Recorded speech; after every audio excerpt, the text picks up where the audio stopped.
So, who are we? Guess we'll have to find out. Stay tuned.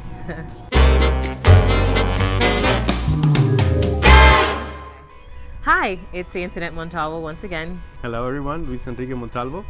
And we really just wanted to take this opportunity to share really who we are. Not so much who we are individually or where we work, but I guess how we came together, because I think that paints a lot of the story of just even why we want to do this, and even how we met, I think goes a long way. So just to give you kind of a little snippet, I come from an American Bahamian background. My mom's from the Bahamas, my dad's from the US, and so I grew up with a lot of blend of different things, but also too, just internally, I've always been very aware of just different cultures and desires to be a part of different things. I like to jokingly say I used to try to teach myself Spanish since I was 2 years old, which good thing, because who was to say that I would be marrying a Puerto Rican Elegant prince king here and needing to use that. So also just a little bit of other background. I lived in Guatemala for 3 years. Did some studies in Atlanta at Emory University. Yeah. Emory. Also did my master's in second degree studies at Penn. So hence how we got here in Philadelphia and in Pennsylvania currently where we are. But I guess also just a little snapshot of you. Yeah, like she said, I'm from the beautiful island of Puerto Rico. Puerto Rico. Puerto Rico. Boricua de pura cepa. That's how we say it. That's Puertorro. Puertorro. Original Puertorro. I said it wrong, right? Puertorro. Puertorro. That's a lot of R's there, but I bet you. Let's see how many of you can roll the R's like I do. Puertorro. You can do it. You can do it. Try it out. All right, keep going. You gotta keep going. So yeah, like I said, I was born there. By the age of 5, I traveled with my family to Philadelphia, Philadelphia, Pennsylvania, in the United States. We lived here 5 years, first years of school, elementary, which allowed me to learn the real foundations of English and give me that 50-50 Spanish and English, which has blessed me so much. We went back to the island in '95, lived there for 11, 12, 13 years approximately, and came back in 2007 and till now in 2017, where I met this beautiful girl. Yeah, so I guess how I got to Philadelphia, shortly after I was wrapping up my time in Guatemala, I just really felt a call for pursuing kind of the nursing and nurse practitioner route. And you might hear our son kind of over in the background. We'll get to parenting later, but really just had this pull to explore Philadelphia, explore the University of Pennsylvania.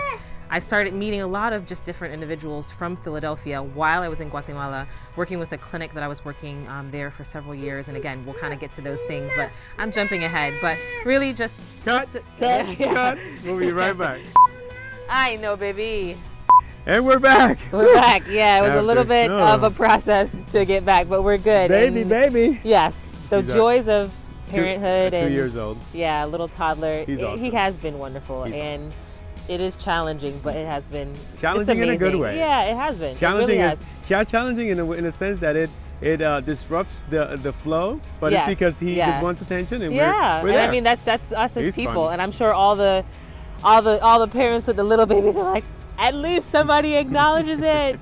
But it's good. So anyway, we were going back to us, I guess. Yeah. All eyes on us. Yeah. So we're going back to us and just how we met. And I guess I left off that, arrived in Philadelphia after my time in Guatemala and just really felt kind of that push to go into nursing and things like that. And so through my studies at the University of Pennsylvania and just through how all of that was shaped, it brought me to our home church right now, Christ Community Church of Philadelphia, where, CCCP. Yeah, our pastors have been like parents for us. I guess talking about our pastors, they were kind of the matchmakers of us getting together, and that's what we're trying to get at in terms of just how we met. This is a 3-hour-long story that really we're trying to get into 5 minutes. Maybe, yeah. Maybe. But we like we'll to say that we had an arranged marriage. We'll kind put it in of. a book. Wait for that book soon. But it was wonderful. But I guess the short of the story was that there came a point where I really kind of felt this impetus to think about marriage, where I don't know, maybe I was just that odd girl who never thought about it ever in life until probably maybe 6 months before I met you. Never thought of a dream wedding, never planned it, didn't think about bridesmaids and colors, and I don't even know the stuff that people think about. But surely enough, just how my life is, truly how my life has been, I don't know, God really was just kind of pushing it in my heart to say, I want you to think about this. I want you to think about, you're at a point where I really want you to think about this. And I was like, okay, nobody's in my life yet, but I'll think about it. So funny enough, actually, on his end, and he'll kind of, I guess I can give the summary for both of us, but he was kind of in the same place prior to us meeting at all. And funny enough, though, he was a little bit more prepared than I was in terms of, let me just put it this way. When we met, he pulled out this binder of a wedding plan that he had to make in high school in Puerto Rico. I don't know does Puerto Rico still do that you have to go have home economics and make like a binder of planning your wedding. I hope it was good. I kind of used that actually when we were planning. But anyway, so I guess the short of the story is that the same amount in that wedding album was the same amount we spent. I think so, right? The same amount. I know. That's insane. Thank God for Puerto Rican home economics. That was but 20 years ago. Anyway, so essentially, I guess what it comes down to is that we were both kind of in our hearts really feeling this push for marriage. And again, we hadn't met by that point. We had kind of run in the same circles with church. And funny enough, his sister, Emily, who also, like I said, this was an arranged marriage. There were lots of people in on it without us even knowing. But I had always been trying to get me to come over and to meet the family. And, I just... And my dad. Yeah, we never had a chance to really make it work. And again, I had no idea why they were doing it. Let me finish. And then I started stalking her on Facebook. No, well, I guess, obviously. Don't tell people that. That's weird. But short of the story is one day, after really just kind of time of meditation and just thinking about future plans and just where I was going in life, we had this, major event at our church. And funny enough, the day before, I actually got this call from my pastor.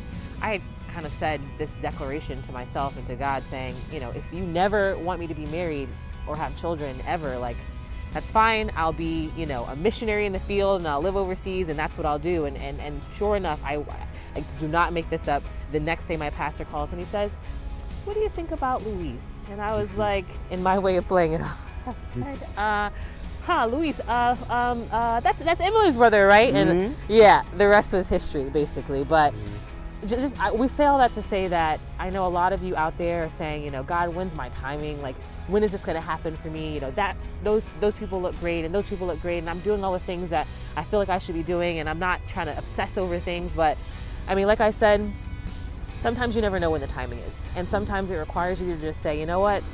I let this thing go that's very important to my heart, but I just need to let it go and be planted and be free, and whatever happens happens. And it's not easy. It is not easy saying that, but when the time comes, it really does come. And I've just been so thankful and blessed and just, yes, I love you. Bleep. But but all of this, I also want you to know that marriage takes time and it is difficult at times, and it takes a lot of sacrifice and a lot of giving and things that I've learned just in the process of someone who went from never thinking about marriage ever to kind of suddenly thinking, okay, I should think about this, to suddenly saying, here I am married. Just thinking that marriage is more than just that point where you're like have the wedding gown and the dress and all the sunset and etc., although that did happen in our wedding. But it's more than that. That love and that really true understanding of unconditional love is so much deeper, so much more intense, and in a lot of ways beyond what you really can even prepare for.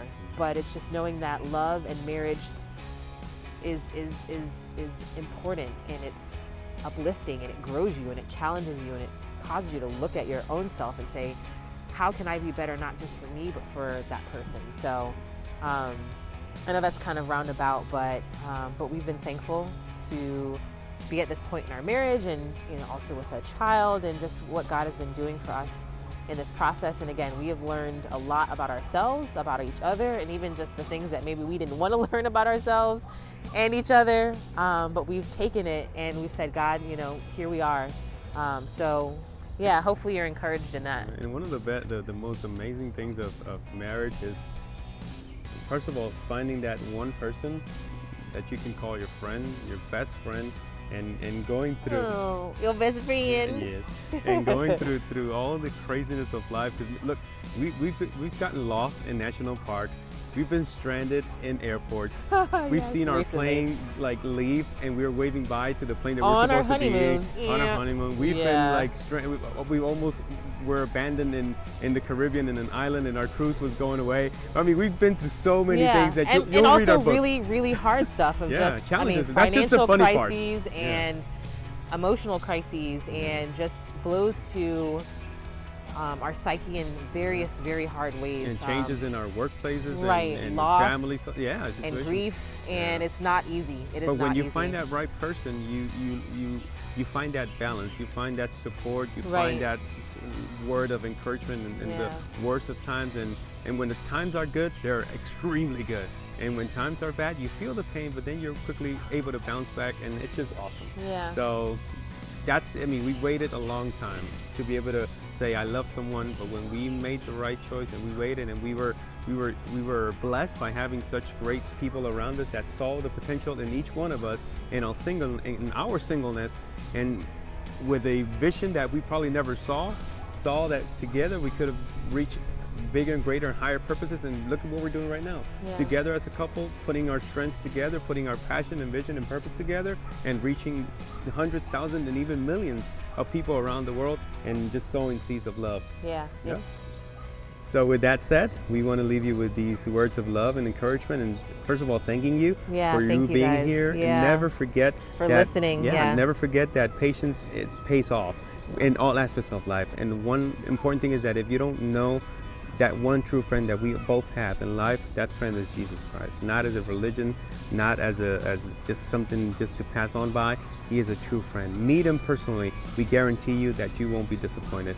And the only two things to be able to know Jesus are these two things: recognizing and declaring with your mouth that he is the Lord, and making him and recognizing that God lifted him from the dead. That's all you need to say. When you declare that with your mouth, you become part of our kingdom, you become part of our family, and God receives you in his hands and gives you the benefits of his glory. So give him an opportunity you won't regret it. Honey, any final words? I think that's it for us. I hear the toddler calling, so gotta go, but it's been wonderful spending time with you all, and we look forward to seeing you again. Bye. Bye-bye. Love you.